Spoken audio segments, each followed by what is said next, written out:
నేను అడుగుతా ఉన్న బలహీన వర్గాల కొరకు బీఆర్ఎస్ పార్టీ బీజేపీ పార్టీ చేసిందేందో చెప్పండి.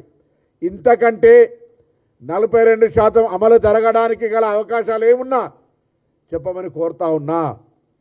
మేము వినడానికి సిద్ధంగా ఉన్నాం.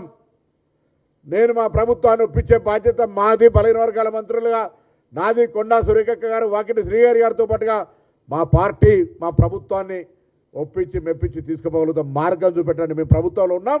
అన్ని మార్గాలను చట్టం ద్వారా, శాసనం ద్వారా, శాసనసభల ద్వారా, ప్రజాస్వామిక వేదికల ద్వారా, ప్రజల యొక్క లెక్కల ద్వారా అన్ని రకాల మా ప్రయత్నాన్ని కొనసాగించడము.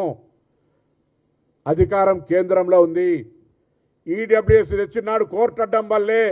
ఈడబ్ల్యూఎస్ తెచ్చినాడు పార్లమెంటు ఆమోదం జరిగింది. ఇవాళ ఈ అంశం వచ్చేటప్పటికు నాకైతే కనీసం అందాజు కూడా అందుతలేదు.